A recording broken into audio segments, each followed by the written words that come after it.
नमस्कार। न्यारा देश हरियाणा चैनल देखने वाले सारे बहन भाइयों ने राम राम। आज हमारे साथ मनीष इलाहाबादी जी हैं। मनीष इलाहाबादी जी को लोकसभा चुनाव प्रबंधन सह संयोजक बना रखा है पार्टी ने। मनीष जी, एक सबसे बड़ी बात ये बताइए कि आपकी क्या गतिविधि रहती है? पार्टी भारतीय जनता पार्टी एक संगठित तरीके से चुनाव को लड़ती है। हर व्यवस्था प्रबंधन के नाते चेक की जाती है, हर कार्यकर्ता की ड्यूटी लगाई जाती है। जिसकी जो ड्यूटी होती है वो उस ड्यूटी को पूरा करता है और इस सब की निगाह रखने के लिए लोकसभा का चुनाव कार्यालय बनाया गया है हिसार सुशीला भवन में। उसमें मेरे पास सह संयोजक की जिम्मेवारी है। सभी गतिविधियों को सुचारू रूप से चलती रहे, हर कार्यकर्ता अपना काम समय पर करे और पार्टी का मैसेज जनता तक पहुँचे, ये काम करते हैं। बांटते हो आप? हाँ बिल्कुल, 32 तरह की ड्यूटियाँ हमने सबको बांट रखी हैं। कोई सामाजिक संपर्क कर रहा है, कोई वाहन का काम देख रहा है, कोई सोशल मीडिया का काम देख रहा है, कोई मीडिया से संबंध बना रहा है, कोई पार्टी के प्रचार के अभियान में हिस्सा ले रहा है। हर नेता को अपना, सबको आप वॉच करते हो? हम सब लोग उनका सहयोग करते हैं। जहाँ भी जिनको ज़रूरत हो हम वहाँ से कार्यकर्ता उपलब्ध करवाते हैं। अगर कार्यकर्ता की कमी हो तो उनको याद करवाते हैं, आपका ये कार्यक्रम आज हो रहा है, इसमें आप पहुँचो। तो मनीष जी, आपके पास चुनाव की रिपोर्टें भी आती रहती होंगी, तो कैसा चुनाव चल रहा है? चुनाव बहुत अच्छा चल रहा है। इस बार का चुनाव मैंने पिछले 25-30 वर्षों से चुनाव को नज़दीक से देखा है, पार्टी कार्यकर्ता होने के नाते, पदाधिकारी होने के नाते। लेकिन इस बार का चुनाव सबसे अच्छा चल रहा है। सभी मंत्री और विधायकगण हमारे और जो विधायक प्रत्याशी रहे हैं वो अपनी ड्यूटी को पूरी निष्ठा से निभा रहे हैं और सभी कार्यकर्ता पूरा तन मन और धन लगा करके पार्टी की सेवा में तत्पर हैं और घर घर जा ऐसा चुके हैं। क्या आकर्षण है हमारे इस चुनाव के अंदर कि लोग हमारी तरफ क्यों आकर्षित हो रहे हैं? हमारे जो कैंडिडेट हैं उनमें कोई आकर्षण है, या कोई पार्टी में आकर्षण है, या पार्टी के शीर्ष नेतृत्व में आकर्षण है? क्या आकर्षण आप महसूस करते हैं? हमारा सबसे बड़ा आकर्षण तो भारतीय जनता पार्टी है। लेकिन अब जो, क्योंकि भारतीय जनता पार्टी के नायाब हीरा है हमारे आदरणीय श्री मोदी जी।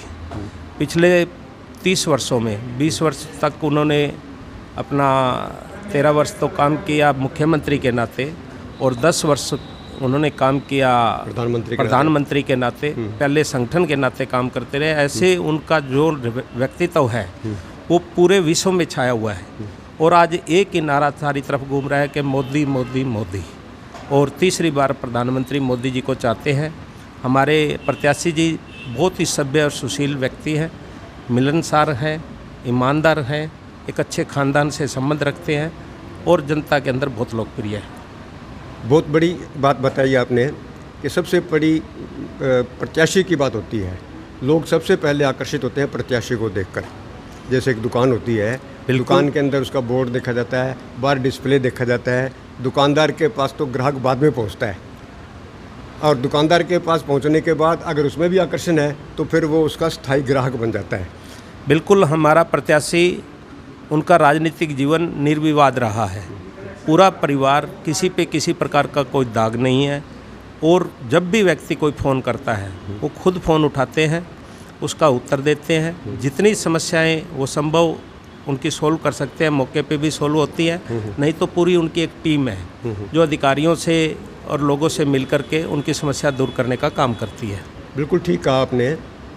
मैं प्रत्याशी जी को पिछले कई सालों से जानता हूँ।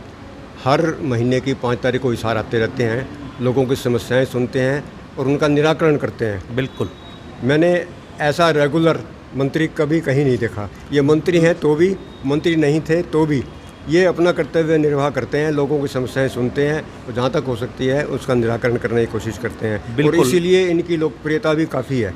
बिल्कुल, ये जो उनकी लोकप्रिय छवि है ये भी इन चुनावों में प्लस पॉइंट है। बहुत अच्छा काम कर रही है क्योंकि रणजीत सिंह जी ने सबके साथ अपना निजी संबंध भी बनाया है।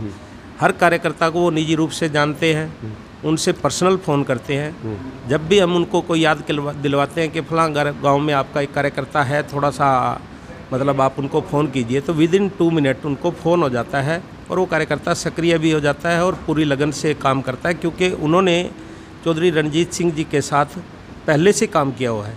50 साल का इनका राजनीतिक जीवन है। इनका अनुभव हम जब बैठते हैं तो साझा होते हैं और प्रत्येक व्यक्ति से आज जो भारतीय राजनीति में है उन सब से इनका मिलना जुलना अच्छी तरीके का है।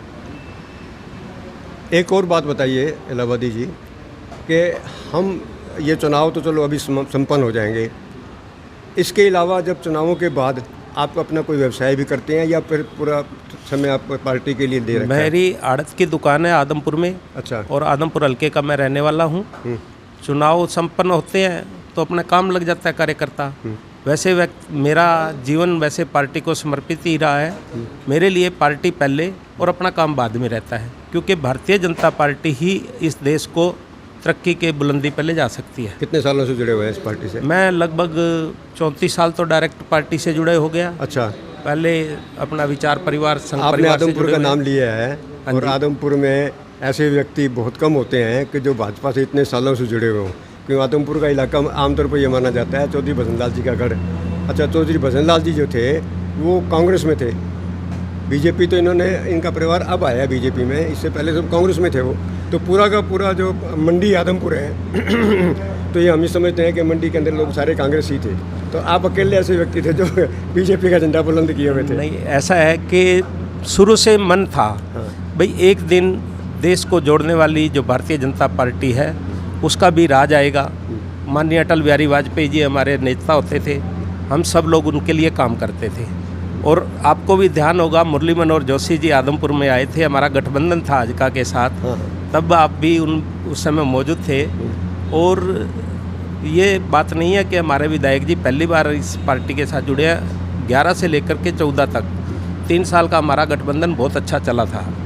बाद में कुछ परिस्थितियाँ हुई, विधायक जी को दूसरी पार्टी में जाना पड़ा, माननीय कुलदीप जी को। लेकिन जब से 22 में उन्होंने ज्वाइन किया दोबारा से, पूरी निष्ठा से और पूरे समर्पण भाव से खुद भी और उनके बेटे भव्य जी जो कि हमारे वर्तमान विधायक है, काम कर रहे हैं। अभी कैसी पोजीशन चल रही है? बहुत बढ़िया। आदमपुर के अंदर किसी प्रकार का कोई दिक्कत नहीं है। उनकी छवि बरकरार है, इनका कहना मानते हैं लोग? बिल्कुल मानते हैं, पब्लिक एक इशारे पे उनके काम करती है। अभी उनको बार-बार क्यों कहना पड़ रहा है कि आपने वोट देने हैं, रणजीत जी को देने हैं? नहीं, ऐसी बात नहीं है। उनका एक अच्छा वोट बैंक है। नाराज जो पिछले दिनों ना ऐसा कुछ नहीं। अच्छा। कभी भी नाराज उन्होंने नहीं दिखाई। वोटर उनके साथ जो जुड़े हुए हैं, जो कार्यकर्ता उनके साथ जुड़े हुए हैं, वो भारतीय जनता पार्टी के साथ कंधे से कंधा मिला करके काम कर रहे हैं। और भारतीय जनता पार्टी की आदमपुर हल्के से भी बहुत बड़ी जीत होने की हमारे को पूरी सिनेरियो समझ में आ रहा है। और जो पिछला रिकॉर्ड है भारतीय जनता पार्टी की जीत का, जो पीछे उपचुनाव में हुआ है, उससे भी ज़्यादा मार्जिन से हम इस चुनाव को जीतेंगे। बहुत बहुत धन्यवाद आपका, हमारी शुभकामनाएं आपके साथ हैं। धन्यवाद। आपका भी बहुत बहुत धन्यवाद जी।